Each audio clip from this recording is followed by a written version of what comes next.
ABC One Television. ABC One Television. ABC One Television. Le leader en actualité.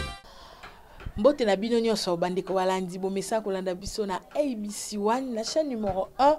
On a mettre na mesana ko proposer bino ba analyse pour natina ko accompagner ba activité to ba actualité à République démocratique du Congo na lobaka toujours kimia eranye partout na mabota na bino oyoki yebisape muninga to lobaka biso tangu nyonso que Jésus-Christ est le number 1 to eli susa mokola lelo pour natina ya ko solola makambo etali politique na mboka na biso mokwalelo to ko affaire Congo central to komi wapi to ko lobeli su dossier à Yumbi to komi wapi to ko lobeli su 23 personnes au bakufi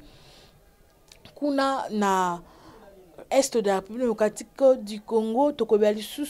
marche ya les 18 ya comité laïque au ba organisé pour na ko lutter contre impunité na makambo mosusu bande ko balandinde na lobaka toujours tozawana pour na ko accompagner ba actualité République démocratique du Congo. Ça fait un bout de temps où to ebi que affaire Congo central ezotoka na République démocratique du Congo ba sanctionner ki bango baza derrière le barreau bazali ko samba. Où en sommes-nous na dossier Congo central to autrement dit affaire Mama Mimi? De bison que bakanga ki vice-gouverneur na fragrance na secrétaire ya gouverneur makambo zaki déjà na l'état bazo sambisa dossier ngwezo kende élastique jusque là suite ya malamu et monani nanu te mais mutu oza à la base na ngena loba mutu aza la base ya makambo yango na kombo ya Mama Mimi aza libre. De bison que bakanga ki ekuna na beach oza ki kolinga kokatisa ngambu kuna ya Congo Brazza bakanga ki bazongisa ki awa mais l'autre informé bino ba image etambola ki déjà azali na Brazza ou apparaître na 55e anniversaire Zakari Barabaswe qui organisé kuna na Brazza na sonité bajournaliste mboka na biso bazo filmer okanga ba photo a comme célèbre na mboka na biso tozo yebate eloko nini ezo simbate oh to biso ce que moi si wana il fallait bakanga ye parce que yenda zali pion auteur ya makambo nyonso alobaki yepe mutu video nyonso tozwa ki wana na internet eza video o ye moko Mama Mimi a filmé na téléphone na ye auti ko sala acte to auti ko créer bombe embuscade a mi filmer a boy même vice gouverneur ala tali puta na ye to landa ki yango zelo ko répéter te mais mama wana obiso stobi que ngana za mwasi wi na kokotela ite aza au centre ya makambo yango aza libre. Oh lelo asali bino audio nde bomu na ben ser wana azabalobi ki aza célèbre Mama Mimi. La célèbre Mama Mimi et tout ce qu'on vous raconte c'est faux. Mama Mimi n'a jamais été emprisonnée. Azope ça peut batu conseil que bo déclarer ceux qui bomoni mutu alinga harceler bino voilà bo dénoncer yango c'est faux. Ozambo yibo zando ki ya mama. Tala baninga ba famille na bango ezui honte totale. Tala baninga azo samba bambongo zo kende ba fonction oyo bande conserver bango ba boko la basi pe bana na bango et sili ko kufa yo komi célèbre na mboka na biso tozo yebate akati saki ndenge nini po koma na Brazza pona komona mboka na biso ndeza nango na laisser aller total akati saki ndenge mutu bakanga ki na bicha linya katsa bon akati sindenge ni akiko se retrouver kuna ndenge nini azana na liberté très joyeuse célèbre. Pour nani te ko fongola enquête pour na ko kolanda ye jusqu'à ce que dossier on est aussi là ceux qui batike na liberté boza danger moko ya grave pour la population ah ça e ondaka déjà sango moko de la place kuna na poto boyebi histoire wana ye Mama Mimi wana lelo asali catastrophe bino batu boyambi na Brazza bo s'attendre na bombe mususu e kotika ela bino kuna en tout cas faut musala ya malamu esamba ke kolanda place azali bakanga ye po aza la base ya makambo ezo salama aso batiki bongo na liberté zo pesa kitoko te bato ebele baboma batu j'insiste na mboka na biso bakina makala mais le baza na liberté y compris mutu moko maître munene ya mboka na biso na otanga kombo te na boy ba okanela ndako bakata ngai aboma combien de personnes sérieux ba marche wana azali commandité par Kabila na ba Shadari lelo wana sali hôtel ya munene quelque part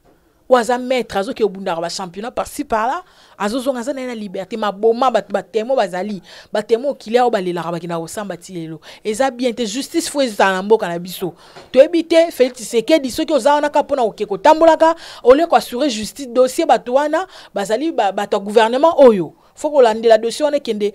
na ndenge ya clair ya bosema mami mfu bakanga ye a comparaître et ça ma ndenge ni bakoma tina niveau wana ye abenga batu faut mama mimi asamba to leki na dossier wana to lobela lisusu likambo 1 milliard de dollars oyo FMI et PESI na République démocratique du Congo non dédommageable. Oui, c'est bien bon. To moni penza Félix Tshisekedi ba tourner na kenda kezo sima muke mbongo wana ekosunga population na makambo ebele. Oui, est-ce que ndeto lobi yango ekosunga? Oui, tozo féliciter est-ce que ekosunga réellement? Point d'interrogation. Tandis que mbongo on a outé ko bisa émission les cas qui mbongo zo disparaître chaque jour na kesi à l'état place au kende banité. Koto yo boy, koto yo boy. Auto ebi que il faut ba bimisa absolument liste. Il y a des salaires, y compris, il y a le président de la République, y compris, il y a le premier ministre, il y a le président de l'Assemblée nationale, même il y a le Sénat. Pour te dire, trop c'est trop. Bon, tu côté là, les médias, amis d'achat, bon, tu croquer, il paraît 350 000 dollars. Oh, il y a où tu vas prendre une autorisation, le bac caméra na bambon on a eu. À ça bambon on a eu oui, mais dans moment oyo mbongo wana amis d'achat no tient na compte pour que ça va faire et où tu wapi. N'est-ce pas mon à l'état? Pamela, ou aza exilé kuna au Canada, mobile n'a pas si droit de réponse, al batika ko salir kombo na ye, voilà. Source nango peu fiable tozo yebate, mais ce qui est vrai 350 000 dollars wana eza disparu. Pamela ki nango, aki nango wa point d'interrogation. Mbongo wana eza mbongo à l'état. Le bien mal aki yango comme ko disparaître. Kamere lelo ba 15 millions comme ko bunga, ami dawana. Badidi ki mona si c'est marambo wana eza marambo ba musicien on est kotibiso te mais pour na koloba mbongo ya l'état faut servir na population et non na ba poche na bango faut ba tel ça listing ya paye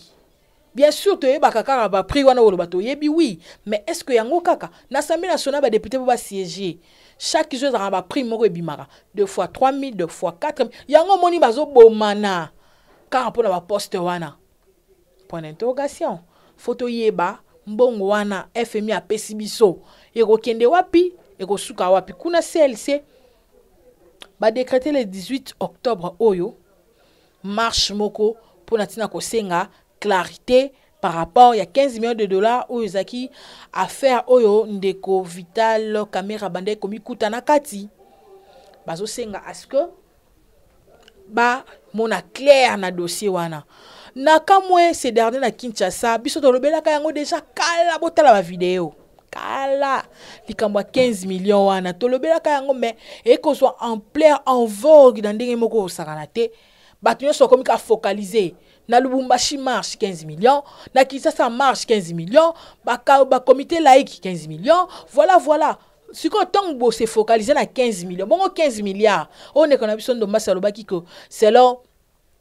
c'est là ba popo et bimaki na mutu moko de la penga atteint comme te mino boyoki on a na répéter na ngate wa lobi ke est disparité ka chaque temps na caisse à l'état nanya zola ndia bino subukanga mika na 15 millions oui 15 millions zaki kaka nzamba lingaka l'exception que mbongo o ba détourna ka za combien o ba zwaka nzambe na ngai na pasie mais mona mboka zo futa ma salaire moko il y a 350 il y a 3500 francs s'il vous plaît. Bah, journalier à SNEL, 3500 francs par jour, de 7h à 18h, 3500 s'il vous plaît. SNEL, auto, ebison, so que courant, et ça qu'a produit dans mboka na biso, o lelo, balimba commissaire yango, compagnie moko ya mutu moko ya particulier moko privé, bande konangai, mboka oyo, to ebite, ceux qui ont télémité nzambe na ngai ceux qui ont télémité yo mwana Congo pona ko bundela ngo to peut-être ko kene wapi SNEL ligne comme à privé courant de zoteki la ba mboke belé o biso moko courir kendaka 18 fois par jour o kune kendaka te SNEL comme privé ba journalier ba ofuta ma 3500 tandis que mbongo belé za na kesa l'état o bazo détourner bango bazo seka biso to nyata bango luka ba kayasa pour interrogation. Mon amboka téléma pour photo benga na bato ba torti biso trop c'est trop toute une époque coloniale époque coloniale esili tokomi sous la colonisation yaba rwandais oyo bazo coloniser libala na bango na makambo ebele na insista koloba likambo datango Kabila bien sûr aza rwandais oui mais makambo so ndo salama na coulisse mais banda Félix Tshisekedi aye makambo nyo salama na poisa rwandais nako affirmer propos wana te balobi que président a voyagé qui na Rwanda point d'interrogation wa budget à président de la République wapi yango jusque là to mona yango te mais Kabila zana jet na yemoko balobi na source moko fiable a ibisi bisoko basenga ki lettre déjà qui déposé pour la tina été Kabila a qui ne ko présenter ba bien na union so na a qui ko comparer tango na tribunal ba ki na zakana bu bino kanti procédure on est ko simba mutayibi question na lakisi lobi ba okende ba ko pier yango ba ko botola ngango ba osande ba salaki fe mobutu yo kanti okende tanga kota na pansaka asala iditi wana atala ki Kabila yena nini aozonga nani asanrichir ndeko Kabila zana mbongo ya ko sakana tango sakana esprit na biso bota kaka à faire 15 millions ata mutaninga te na FCC pour na koloba les loups ne se mangent pas entre eux mais moi mutu wana ligara simbi sa touche na caméra po yabaki ke 15 millions eza nango cop na bango ya kala talande lelo bazana ba sanction ba betaki makofi kuna kinga kati nde nani Tshisekedi Félix alobi oza rétro commission poka azipa yango balu ba milliard te mais biso timbeli bino bo mona ka bo tonga wa pour population bomani mutu so mesana ko c'est 10 fois 11 fois au téléma na leki na point wana mwana mboka foyeba to uti wapi tozo kende wapi où en sommes nous na affaire ya dossier ya Yumbi to ebison so bande kona biso ba kufa mingi na Yumbi ba fausse commune koloba te nani azalaka gouverneur na yango oyo lelo akomi gouverneur ya biso awa ya Kinshasa dossier wana suka wapi ba maman na biso balelaka bande kona ngo jusque là suite mon côté où en sommes nous de ces Yumbi lelo oyo RDC elingi ebima nango na CPI donc elingi sa quitter nango n'est-ce pas pour nous protéger ba tout ebi déjà CPI fongola déjà dossier contre Kabila contre Sadari contre Matata Ponyo contre Chibala contre ba belé mais lelo RDC elingi ebima na CPI n'est-ce pas politique ba wana la liberté bande kuna po bakanga Kabila ezangi nini fait Etienne Tshisekedi wa mulumba belela ka bokangelanga Kabila bokabengelanga ye bat basekaka ye lelo be bakanga ete lelo yende muta batami l'équipe na maela batami azo sala ba malice na ya mabe photo kanga ete ke kotike kuna CPI pe ba corrompu to côté la bino ya pamba boluya na bino mbongo bino bokanti pe na ndi bakanga Jean Pierre Mbemba na ndima ba okanga ye masamba bima pona nite oya okanga ye pe eloko nini ezangi point d'interrogation bango ne soba tente botika biso to se prendre en charge ceux qui botel na ba vidéo na ba mission ces dernières Kinshasa population se prendre en charge oyo moyibi bakangi yo batumbi yo oyo mutu boye bakangi yo FDC bon mona ki loko jeune wana sala ki na ebite so ba image wana eza apandi bato bazo salela kombo FDC abati lukwebo apeti bango ba fimbu to féliciter yo papa oza jeune moko courageux opandi bango bena bien na ebite so ele meza wana bon c'est un peu côté la biso mo estrené ba beti bango ba fimbu sali bien peuple congolais faut telema affaire Yumbi to komi wapi bato ba bon wande ko na biso bango na bazo diriger ba lancer affaire kini bopeto ba $10,000 ba pesi ba bourgmestre pe ba liango do ba beza mbongo l'état tala mo ba carton ba tipo ba tchaka ba salité carton ya 15 ya 15 nini oyo millilitres ya mai kutu ba tobolika lidusu bo ba tchaka ba ordure ba sala ba bwenze chaque jour ba ordure ebele comme chaque jour faut ba lukata place moko boye ba tcha ba imondus wana ba ordure wana po baki ko bwaka yango quelque part mais je vous informe quelque part ngo zande na paka juma to yibande ko na biso musu ba vanda na paka juma eza ba faux sceptique eza na ba nini baki na ko bwaka na paka juma baki ko bwaka na fleuve na paka juma za pembe na fleuve oui mais ba vanda wana bilanga loso eza wana mais baki na ko bwaka soko kie kuna y compris ba société sala ba produits cosmétiques ba déchets toxiques baki na ko bwaka pembe ni ya bato pourquoi pas qu'on soit bateau on a créé les bango place moko bavana na centre ville tout le monde a terre jaune wana ba place ezali na ba kinkole wana place ezali bien sûr na mbudi place ici là côté mo ba cimetière à Calais comment on ba terre bien beaucoup tongela on ndako tout le monde a ba pays nyonso ba tongaka ba ndako ba pesi ba citoyen na bango bavana na kimia bazo rembourser muke mais lelo eza bongo te ceux qui lelo ba pesi bino mo terrain mo rembourser muke boye ba lobi ba ko déguerpir ba bimisi no eza place à l'état ba tongaka te bokomi iolé là. Point d'interrogation. Mboka auto ebite zote. Bakozo ata exemple était bamboka mususu. Oui, tout ça na envoie ya ko émerger. Mais tout ko exemple batu mususu te pona nini te ko luka ko tia ko créer mo banda ko mo batu bavanda. Ezaka ke boyiba mbonga bosa ko créer banda même en bois ça coûte combien? Est-ce que Congo ezangi ba forêt a otonga banda ko ezangi? Point d'interrogation. Nzete na biso yango ba okeke ko exporter ngo libanda. Pona otanga bakombo banzete oyo babino bosela kuna belé ezo uta awa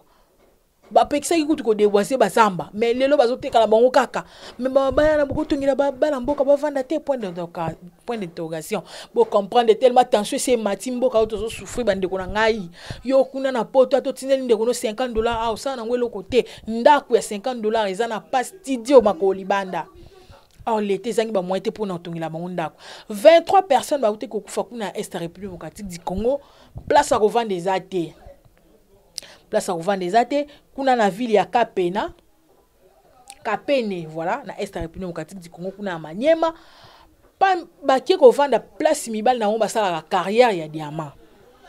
yo so mona wapi na carrière ba komi ko vendre parce que ba facture ezate ba komi ko vendre kuna et voilà ma belé s'effondre à ciel ouvert ba dindi ba kufi ba image circuler et puis ça passe na yango to gardaka toujours une minute de silence na ma prière na biso pona ko dédier mi limo ba to na ba kufi na boko nzambe ba kufi oui to kopesa bango faute bongo bino ko vana na carrière kuna or pona nini place à revendre des athées bande ko na ngai ba to ba souffrir na kasai kuna bazo déplorer du jour au jour bazali na incapacité ya kolia bazali bana bakomi ko benga ba kwa shortcore ba image ezali masangu 3000 francs ekolo 3000 francs na bakasa iwana mbongo 3000 francs ozwango wapi bango babika kolia mwa biloko mike y compris boseka bango balia rambwa pamba po bazanga biloko kolia te aba chinois balia rambwa na aseka bango place à revendre des athées place à revendre Congo mulungie tandis que place mususu ba de ce côté ba mangengenge wana bakoko a planir nzela te ba kotisi batukuna batu nyonso bazolunga province pas seleki ba Kinshasa ngo pe mulunge ba ordi ba solo point d'interrogation nzambe asunga mwana mboka faut conscience na betanga CTR nyonso faut état d'esprit faut ezala pour ceux qui ezate to kotambola botaba nango bandeko na ngai Martin Fayulu azongeli ba tourner na ye azokende ko assister na messe ya action de grâce ya cardinal ou akozala consacré comme cardinal na kombo ya Fridolin Ambongo a okende susu na Rome a okende par-ci par-là pour na kosala yepe diplomatie na ye pambate 2023 eza musika te aza déjà na ba tourner na ye pour na tina koluka peuple congolais azala na kimia suspension ya grève na uta ko ebisa bino oyo kosalama o salamaki plutôt pour na ko lever grève na ba institut nyonso to ebi ko balansaki gratuité enseignement na ba étendu sur la République démocratique du Congo mais solution et monani nanu te ba enseignant ba exiger faut ba futa bango $900 or ba proposer bango $400 ba lobi ke $400 ngo pe pesa minanu te izakaka quelques bateaux bazu yango pe ya ndambo jusque là bazu yango te bazo exiger à ce que ba toucher mbongo wana po banda kotangisa bana bo sala noki bo pesa ba mbongo wana pamba te bana biso lobi ba kokoma bakuluna lobi ba kokoma batu moko inutile na société pona tina ko lukaka ko détruire espoir ya lobi na insistaka bande kona ngai to tangi biso nyonso to ebike to tangi ba titre moyen to raté pour na ko greffer ba titre na biso mais poko ta na établissement public net ba RTNC wana ba voix du Congo ato sali test ba ozwa ote ka ba papa na mikolo munda sali AVC azo yakaka sala maman on a si ba tempo c'est beti rouge bleu m'a présenté journal bon place na biso za wapi tande to mi ko nuna mais to bi que ça va aller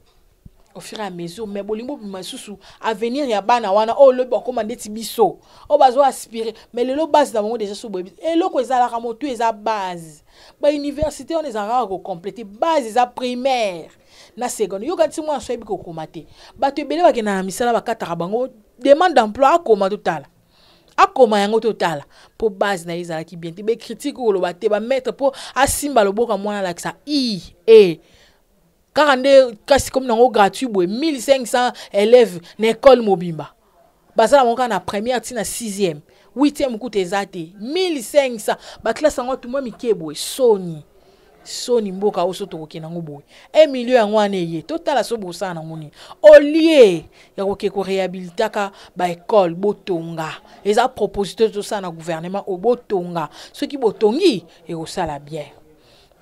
nango bandeko balandi procès Mike Mukeba ibolandaki yango na ABC1 bomoni ndenge etonaki en rond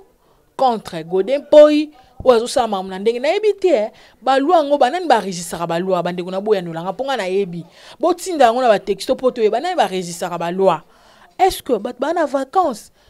o longola na immunité vacances point d'interrogation to ebite za question to mituni est-ce que mutu qui ko répondre na convocation na poste moko de la police ou bien quelque part faut bokangaye bobengi invitation aya yo ka bobengele bokangiye o eza victime abate bele bandeko na ngai o na opesa ni moi témoignage moi muke ma mère fille arrêtée aki ko répondre ba locataire ba fundi ba hier po ba locataire ba yebani nana na bandeko muzuri aki ko répondre ba kangaye ma mère a fait 3 semaines na cachot une mère âgée de 65 ans oyo e koza makambo belé na mutu na ye ba kangaye soko eliye biloka kolia ba soda ba dame yango poto ebaki na biso ka droite Mike Mukeba ki na ko répondre na invitation o ba pesa ki aye ba bengele nini biso boyebi nde bakangela kaye lelo asambi die dan alongi ba avocat na ye bazo senga ba dédommager ye na 55 000 $ po makamba kangela ki eza na logique te est-ce que mutu ba tiepe na ebité pasteur ba bengi pasteur Godin Poi est-ce que tanga ki te avo poser ba acte pour na komona où va la politique de la République démocratique du Congo bino moko bozana bobi benga bata mibeko me botanga na bino te mibeko lobi nini pona ko kiena ngopi ko suka wapi botanga kapenano bomesaka ko critiquer biso ko finga biso mais biso tozwaka quand même temps ko se documenter ezana bato ba idaka biso en passant je salue mon pasteur Willy Moutouad merci pour na encadrement na documentation tika kate je salue aussi la présence de notre pasteur Kapé Poula ici à Kinshasa oyo toyebi ke tozo aspirer na malamu nango bandeko balandi 55 000 $ oyo faut dédommager ndeko Mike Mukeba ipona tina ko arrêter na makambu oyo na batant oyo esengeli pour asambi kitoko mais elo to déplorer ndeko na biso zakai ba baswe par rapport à ba propos ya mabe o atenyaki yena ndeko na biso mokia est-ce que basala bongo penza bo ba politicien na ebité politique yango eza ndenge nini na kosenga na ebité so ingénieur a olinga a otila biso élément wa zakai ba ba propos ya boye intellectuel acteur politique point d'interrogation biso to lobi to filmer yo kananu ya boye bango na bango o les loups ne se mangent pas entre et bango balia baliani point d'interrogation bandeko balandi moi analyse ya muke na memela ki mino mkola lelo yango wana grand merci na bien so pesa biso confiance grand merci na papa nanga Kulenge Mbondi yebi ke tangu nyonso otikaka te moi ba notion informatique de loin ozoti ndango grand merci à papa Zaluka Bongo grand merci à Molandi wa Kimakala Ade Kapela grand merci à Shilva Mafuta na bo sanité papa nanga Nata papa nanga Blaise Sakala papa na Ethan na bo sani susute balandi nyonso misa kolanda analysons ensemble ABC1 Television. ABC1 Television. Le leader en actualité. Actualité politique de la RDC, d'Afrique et le reste du monde. ABC1 Television. Le leader en actualité. Actualité locale et internationale. ABC One Television. ABC One Television. Actualité sportive, le football, boxe et autres. Actualité religieuse en RDC, en Afrique et le monde. Actualité culturelle de tous les pays africains. ABC One Television. Les leaders en actualité, c'est ABC One.